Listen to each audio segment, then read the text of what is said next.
In this video, we're going to look at the cost of making one of these. I'm guessing if you're watching this video, you might be considering breeding your mare and looking into the cost. If not, if you're just curious and you want to peek behind the curtain, that's fine. Come along. Before we dive into the numbers and the dollar sign, and believe me, they will be numbers and dollar signs, first I'm going to set down a couple of assumptions. I'm also going to give you a range for each of the costs.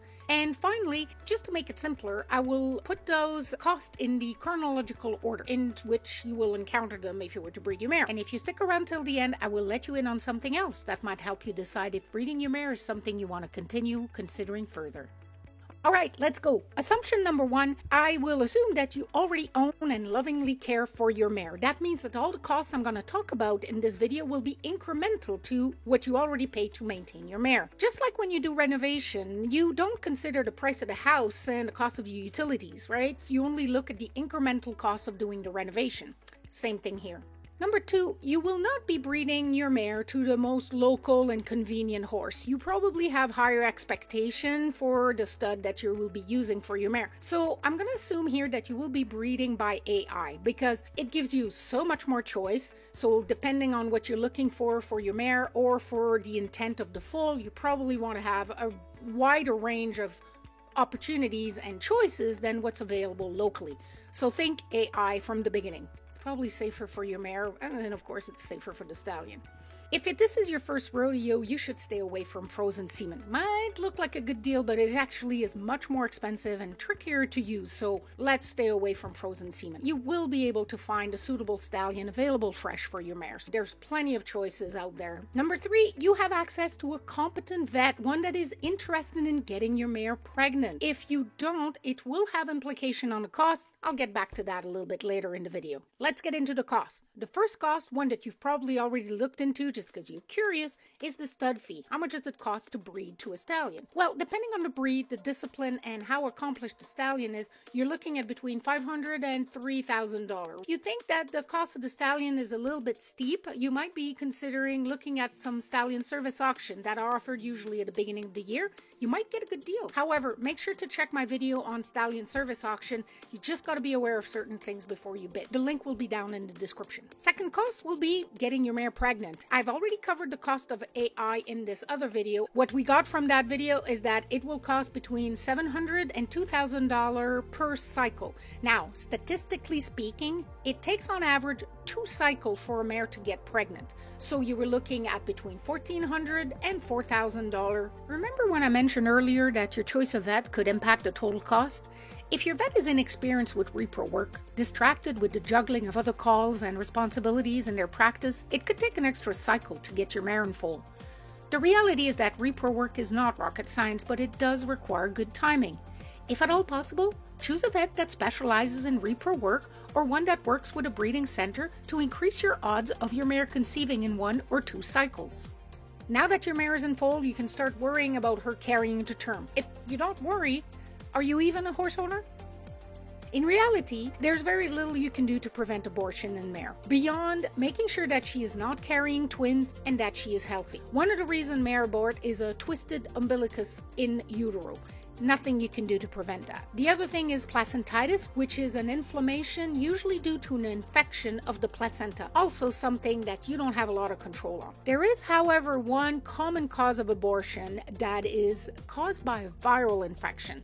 It's a virus that circulates among the horse population. It's rampant. It usually doesn't cause a big problem for them, but in the case of pregnant mare, it makes them abort. That virus is very well understood. It's what we call the rhinovirus, and there is some vaccine that you can give to your mare to help her mount a stronger immune response to it. The best practice is to give the vaccine at 5 months, 7 months, and 9 months of pregnancy, sometime a little bit earlier or sometime a little bit later, especially if the mare carries longer. You're looking at 3 extra vaccine on top of what your mare is already getting for that specific virus. The first 8 months of pregnancy are not very taxing for the mare. Foal is actually a fetus and it's pretty small. It goes from being like the size of a gerbil to that of a small lamb in the first 8 months. After the 8th month, however, it starts to grow very rapidly, and that's when you need to ramp up the feed for your mare. So if we think that an idle or moderately working horse is looking at about 1.5% of its body lot of weight in forage and feed. If your animal is about 1,200 pounds, that's 18 pounds of hay. So incrementally, you're going to need to double that amount of feed and forage for your mare during the last 3 months of pregnancy and for the first 3 months of lactation. The demand on her body are extremely high. So you're going to double the amount of feed you're going to be putting into her. An incremental of another, let's say 20 pounds of hay or 18 pounds of hay. And you will also need to supplement her with extra minerals like calcium and phosphorus, zinc and copper. You'll be looking at upping also her amino acid and her protein content, depending on the quality of your hay. We're going to be looking at an extra cost in feed, an incremental cost of between $1,000 to $1,400 of extra feed. Of course, if you have access to some lush pasture, it will be less, but I've included the full cost because I know not everybody has access to it. Now, your mare is getting ready to foal, so unless you're planning on doing this more than once, you really should get your mare foaled out at another facility. Foaling out a mare will cost you between $500 and $800, and it's money well spent for your peace of mind. Also, it saves you from buying all of the material that you need for the foaling out. So if you're going to do this only once, there's not much point buying all that equipment. Now that the foal is on the ground, you will need to do some basic foal care. It will need to see the farrier every few weeks to make sure that its limbs are growing nice and straight. You will also need to vaccinate your foal for the regional disease. It needs to start building its immune system. Also, incrementally to what you might be doing to deworm your mare, the foal, once born, will need to be dewormed every 2 months for its first year. Foals are simply more sensitive to worm load, so you need to factor in those costs. So these are we'll put that in the basic foal care, and we'll put a range of between $200 and $400 for that. Finally, if you're considering breeding a foal, you might want to register it. So depending on the registry or the breed association you're dealing with, I don't think it's out of the ordinary to look at between $200 and $600 to get your foal registered.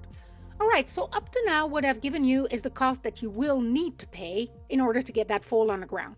However, and I promise you that there'd be something else here for you to consider, there is some potential cost associated also around getting a foal on the ground. Number one is possible complication with your mare. The most common cause of complication post-foaling for a mare is a retained placenta or post-foaling colics. In the case of a retained placenta, if you can get your vet to come to the farm and gently remove it by hand, you're probably looking at $500 for all the trouble. If your mare is really in trouble, she will need to go to the hospital because a retained placenta is life-threatening for her. And there you'll be looking at more flushes and intervention. It could easily cost you $2,000 and up to get that resolved.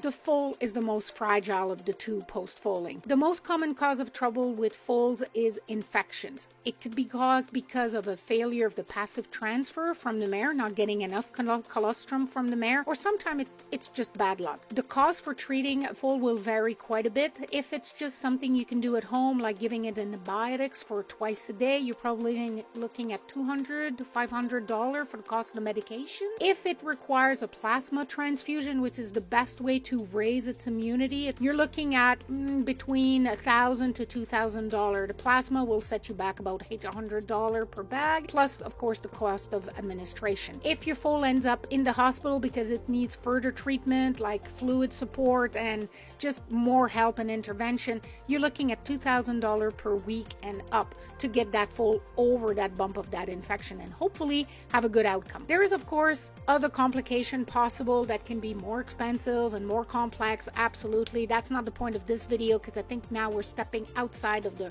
normal range of what it costs to put a foal on the ground. So there you have it, the range of costs to expect, as well as some of the potential costs you might want to consider. I've also included some pie chart here that shows the proportion of the various components to the total costs. But if you take a good look at the breakdown of the cost here that I have on screen, you will see that the wedge, the green wedge, the breeding cost wedge, is the most important. That means that if you're looking to breed more than this one foal, you might look into how to reduce these costs. And that's exactly what I'm going to talk about in this next video. And if you're interested generally about the scientific, practical, and sometimes emotional aspect of breeding horses, then I encourage you to hit subscribe and come along for the ride.